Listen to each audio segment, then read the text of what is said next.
तो फ्रेंड्स, आपका एक छोटा सा एक और मैसेज जो मैं देना चाहती हूँ आप लोगों को कि स्कैम से बचिए।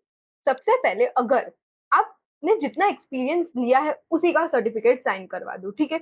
और ऑर्गेनाइजेशन में जैसा मैंने बोला, डे वन से ही अपने टर्म्स क्लियर रखो कि भाई मैं इतने से इतने टाइम पर मैं यहाँ पर रहने वाली हूँ, ठीक है। देखो, ऑर्गेनाइजेशन तो अपनी एम्प्लॉय को रिटेन करने का कुछ ना कुछ तरीका ढूंढेगा ही, बट आपको अगर फील्ड चेंज करनी है तो पहले से ही उनसे बात करके रखिए, क्योंकि friends 20 to 25 is not the age of settling, it's the age of exploring, right. आप यहाँ पर बहुत सारी चीजें एक्सप्लोर कर सकते हैं rather then being stuck. But कोई बात नहीं, हमारा पीआर भी उतना ही जरूरी है। तो अगर आपको 1-2 साल कहीं पर रुकना भी पड़ता है तो इट्स ओके, ठीक है। बट आप पहले ही दिन पर सब कुछ क्लियर कर दीजिए एचआर के साथ, या कोई भी अगर एचआर नहीं है और स्मॉल फर्म है, कोई छोटी मोटी फर्म है, तो उनके साथ कि आप किधर तक रहने वाले।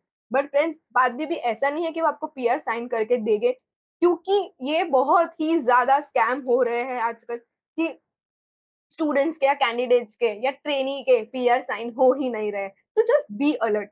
अब अगर आपको ऐसा हो रहा है कि अब आप हार ही मान गए और आप पीआर किसी मतलब फ्रॉड के तरीके से आप उसको साइन करवाना चाहते हैं, किसी को पैसे देकर साइन करवाना चाहते हैं, तो एक और चीज, आपको यहाँ पर एसीसी से रिजेक्शन आ जाएगा। क्या फ्रेंड्स, आपको यहाँ पर क्योंकि देखो, पहली बात तो बच गए तो बहुत अच्छा, नहीं बचे और गलती से भी आप पकड़े गए या गलती से भी वो इंसान पकड़ा गया, इन फ्यूचर आपका मेंबरशिप ले लिया जाएगा एसीसी, आपका मेंबरशिप एसीसी ले लेगा फिर से। ये आपका बहुत टाइम और पैसा दोनों ही वेस्ट करेगा। इससे अच्छा है बिल्कुल आराम से 3 साल मेहनत करो, पीआर ले लो और एसीसी के मेंबर बन जाओ। अब बहुत इंपॉर्टेंट बात है ये, जो सबको पता होनी चाहिए, लास्ट वाली बात, कि आप आपकी पढ़ाई के साथ साथ भी पीआर कर सकते हैं, राइट फ्रेंड्स। तो आप जितना जल्दी हो सके आप उतना जल्दी चालू कर दीजिए, उसमें क्या प्रॉब्लम है, राइट।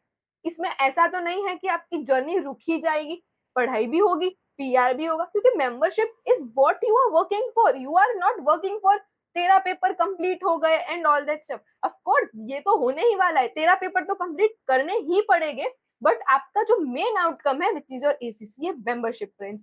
13 पेपर के साथ साथ भी सब कुछ हो सकता है, तो अगर आपको ज्यादा जल्दी है तो आप वैसे कर सकते हैं, पर अगर आपको ऐसा लग रहा है कि मुझे स्लो पेस पे जाना है, तो पहले 13 पेपर कर दीजिए और फिर आप आपकी एसीसीए की पीआर की जर्नी चालू कर सकते हैं। मैं नेक्स्ट वीडियो में पोर्टल में लॉगिन करके बताती हूँ कि आपके साथ क्या होना चाहिए। Okay, thank you for watching.